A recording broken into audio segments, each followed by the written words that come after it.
Hello, boys and girls, and welcome back to Let's Play Urban Universal's 3 Divine Death and Taxes. The host Shenra, currently playing as Borromeo. Can you believe it? 1702, and Tver has finally formed a Muslim Russian state. Finally. Through conquest and diplomacy, Russia has managed to transform from a mere settlement into a dominant principality. After several eastern expeditions, the Mongol horde have finally been subdued. Have they? Kazakh and Ming are still big. Anyway, a centralized Russian state ruled under the suzerainty of the Tsar is emerging. Period. Stop. Influences from the Western Europe are helping us modernize and reform our nation. Blah blah blah blah. All right. Except there's still a sultanate, not a tsardom, and they hate us. Hey, we freed you guys from the tyranny of the Golden Horde, so you shouldn't hate us. Anyway, what else has been going on? We annexed Cyprus because, as you guys completely noticed as much as I did, they decided to keep their army over here on the island rather than over here on all the land that we get. We gave them 6 provinces down there, and they decided not to use it.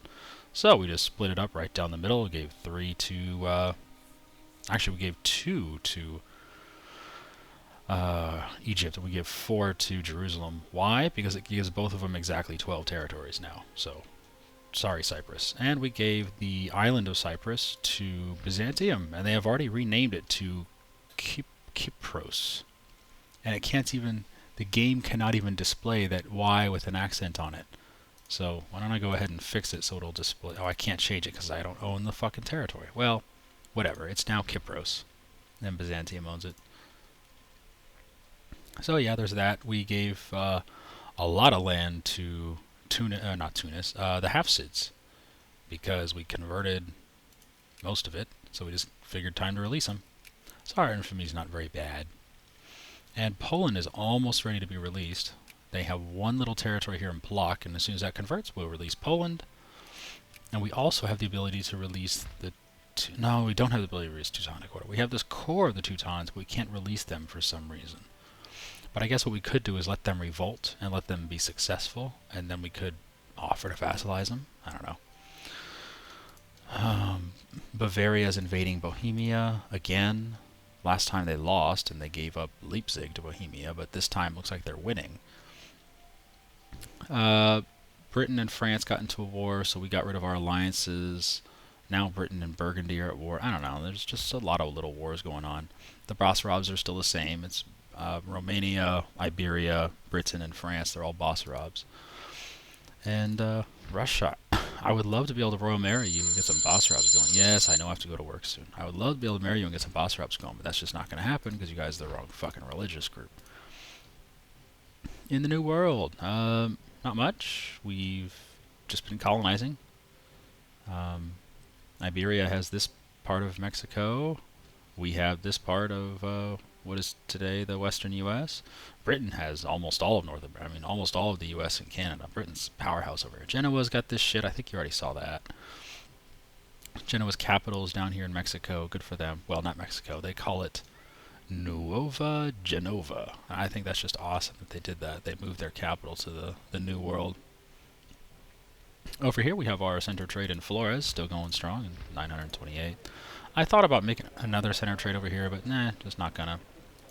We are power colonizing 3 different territories at once because it takes so long to get to these provinces. We're actually able to power colonize all 3 of them at the same time. You can see the growth rate is negative, so that's why we're forced to power colonize. So we're doing here, here, and we're also doing here, but this one, Papua, just revolted, so we actually lost our colony there. I don't really care. We're just going to keep power colonizing. I'm not going to kill the natives. We're going to be totally nice to them, just like we were here in Madagascar. And it may not go as smoothly as it did here in Madagascar, but we're just going to keep doing it anyway. Anyway, that's kind of it. We gave all of our Western African lands, all of it, to Ashanti. It's too bad their land tax sucks. I mean, the other vassals over here, land tax 14, 15, Benin, 12. I mean, they're all better than Ashanti, and Ashanti's the only one that borders Morocco, but whatever. Hafsids have a decent land tech, and Egypt has a good land tech, so Not the end of the world. I'm not worried about it. We created a new center of trade here in Sanandaj to kind of balance out the region because our Antioch center of trade was like 1600 and our Pontus center of trade was like 1900. So we built a new one here in Sanandaj and it's already 700. So I mean, we're just trying to split up the area because those three centers of trade are very strong. But yeah, that's about it. There's not a whole lot going on. We spent a lot of time getting relations back with all of our vassals because when you annex one of your vassals, you lose 100 relations with all of your other vassals. But we've got it up to like 170, 180, 182, 175. So we got it up pretty high with most of them. We got royal marriages with almost all of them. And that's about it. We have nothing we can use our missionaries on except this strip of land, which I'm not going to convert because we're just going to give it to the Hafsids and let them convert it. So we're just sitting on our missionaries, can't use them for a damn thing. The whole world is already bending to our will. And look at that, how much of the world is already Orthodox. It's amazing. Well, okay, we have a lot of work to do in Asia, but we're never going to be able to convert all that. Be realistic. It's not a goal that we can actually achieve. But one thing we could do is go to war with Britain and Iberia and France and force convert all of them to Orthodoxy. Then we'll have Basarabs spreading Orthodoxy everywhere, and they can convert their lands on their own. So that's something I look forward to doing eventually. But, you know, there's no time limit. I'm not going to rush myself. Oh, we also gave all of central Italy to Urbino. Originally, I was just going to like draw a line here and be like Naples can have the south and Urbino can have all the north, but I honestly don't care. Naples can still have the south. I don't care what happens. I want to give the island here to what's it called? Byzantium, because they're an island country, so they can do their island thingy. And Urbino actually was resisting taking Siena forever and ever and ever, and I couldn't figure out why they wouldn't take it. I mean, it's something that borders their capital. I thought they'd be interested in having it. They were interested in having the rest of these lands. I thought it might have been because Austria had some ships docked in Siena because we were giving Austria access. So we canceled Austria's access. Austria moved their ships out, and Urbino still didn't want it. So I'm like, what the hell? I'm scratching my head. Finally, I checked out the Imperial map mode, and Siena was in the HRE. And Urbino is not in the HRE. So Urbino will not take any territory that is in the HRE. They just won't do it. So we forced them out of the HRE. We sent Burgundy a little "I'm sorry" note with a broken heart on it and told them that I'm sorry that Siena is no longer in the HRE.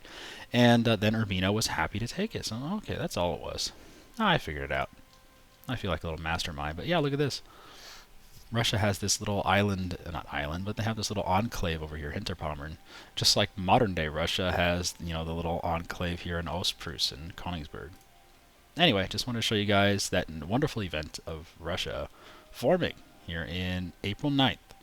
Monday, April 9th, 1702. Historic date. Alright, see you guys later.